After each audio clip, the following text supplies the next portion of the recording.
گاؤں کا ہر باشندہ اپنے نرم گرم لحافوں میں بے خبر سویا پڑا تھا۔ رات کے 12 بجے کا وقت تھا۔ تب میں دبے پیر سیڑھیاں چڑھ کر چھت پر گئی اور وہاں کچھ لوگوں کو دیکھ کر میں تو حیران رہ گئی۔ یہ جنات تھے۔ ان کے چہرے عجیب سے تھے۔ وہ سب ایک دوسرے سے لا تعلق نظر آتے تھے۔ مجھ پر نظر پڑی تو ان کے چہرے پر ناگواری بھرے تاثرات پھیل گئے۔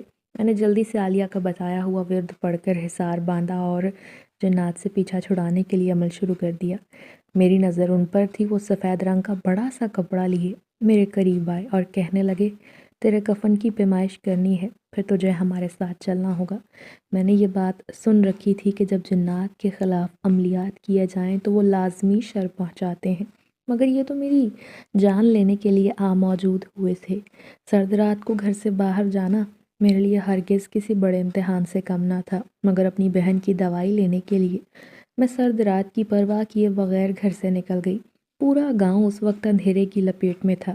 تبھی تو اماں نے مجھے منع کیا تھا کہ اس وقت تم گھر سے باہر نہ نکلو، مگر مجھے اپنی چھوٹی بہن سے بہت محبت تھی۔ میں اسے بخار میں تڑپتے ہوئے نہ دیکھ سکتی تھی، سو میں نے اماں کی ایک نہ سنی اور رات کے اس پہر اس کی دوائی لینے کے لیے چل دی۔ ابا کی موت کے بعد میں ایسی ہی ذمہ دار بن چکی تھی۔ رضا جو ابا کی بہت لاڈلی تھی، اسے ذرا سی خروچ بھی آتی تو میرا دل تڑپ اٹھتا۔ میں شہر جانے والی سڑک پر موجود میڈیکل سٹور کی طرف آئی، جو 24 گھنٹے کے لیے کھلا ہوتا تھا۔ گاؤں کے لوگ ایمرجنسی میں یہاں کا رخ کرتے تھے، کیونکہ گاؤں میں رات کے وقت ایمرجنسی میں ہسپتال جانے کی سہولت نہ تھی۔ میں نے سٹور سے دوائی خریدی اور واپسی کے لیے قدم بڑھائے تو مجھے ایسا لگا جیسے کوئی میرے ساتھ قدم سے قدم ملا کر چل رہا ہے۔ کون ہو تم؟ اور تم کیا چاہتے ہو؟ کیا تم اکیلی لڑکی دیکھ کر مجھ پر حاوی ہونا چاہتے؟ تو یاد رکھو میں ڈرنے والی نہیں۔ میں نے دل کو مضبوط کیا اور ساتھ چلنے والے سے مخاطب کر کے کہا تو ایسا محسوس ہوا جیسے کسی نے میرا ہاتھ تھام لیا ہو۔ میں نے سر اٹھا کر دیکھا تو سامنے موجود جنزال کو کھڑا دیکھ کر ایک لمحے کو دل دھڑکنا بند ہو گیا۔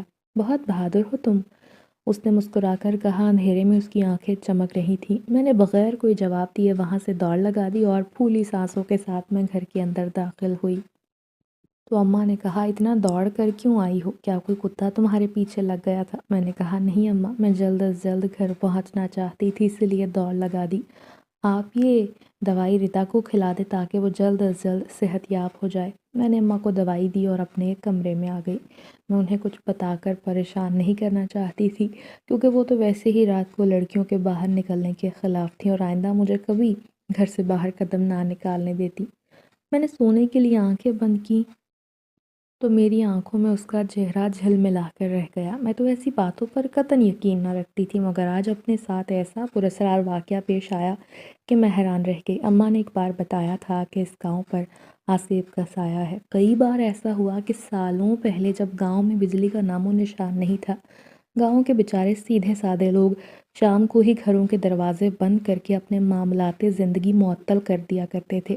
اکثر لٹیرے گاؤں میں داخل ہو جاتے اور گاؤں کے گھروں کو لوٹنے کی کوشش کرتے۔ تب پراسرار مخلوقات گاؤں والوں کی مدد کرتی اور کئی بار ڈاکوؤں کو ایسا مزہ چکھایا کہ دوبارہ کسی نے اس گاؤں کی طرف آنکھ اٹھا کر بھی نہ دیکھا تھا۔ تو کیا جنات مجھے تحفظ دینا چاہتے تھے؟ میں نے دل ہی دل میں سوچا اور نہ جانے کس لمحے گہری نیند میں چلی گئی۔ صبح اماں نے جلدی جگا دیا تھا۔ وہ بولی، ارے اٹھ جا سدرا، آج تیری خالہ شہر سے آ رہی ہے، اٹھ کر گھر کی صفائی کر، میں کھانا بناتی ہوں۔ آج تجھے زمینوں پر جا کر وہاں کا جائزہ بھی لینا ہے۔ رات کو دیر سے سونے کی وجہ سے اٹھنے کا دل تو نہیں تھا، مگر زمینوں پر جانے کا سوچ کر میں اٹھ بیٹھی۔ بڑی بیٹی ہونے کی وجہ سے ابا کی وفات کے بعد زمینوں کی دیکھ بھال بھی میرے کندھوں پر آن پڑی تھی۔ وہاں ویسے کام کرنے والے لوگ موجود تھے، مگر ہفتے میں ایک بار میں جائزہ لینے لازمی جاتی۔ ناشتے سے فارغ ہوئی کہ دروازے پر دستک ہوئی۔ خالہ اپنا بڑا سا بیگ لیے ہاتھ میں گھر کے اندر داخل ہوئیں۔ کیا بات ہے، اکیلے ہی آ گئی؟ سب خیر تو ہے نا؟ اماں نے اپنی بہن سے دریافت کیا تو وہ بولیں، لو بتاؤ بھلا، میں اکیلی کیوں آؤں گی؟ ارے خیر سے اسد آیا ہے نا میرے ساتھ، وہ رکشے والوں کو کرایہ دے رہا ہے، ابھی آ جائے گا، خالہ نے ہنس کر کہا۔ میں نے آگے بڑھ کر ان کا سفری بیگ پکڑا اور اسی وقت اسد بھی گھر کے اندر داخل ہو گیا، جسے دیکھ کر میں حیران رہ گئی، کیونکہ اسے میں کئی سال بعد دیکھ رہی تھی۔ بچپن میں کمزور اور سانولا نظر آنے والا اسد اب ایک خوبصورت اور بھرپور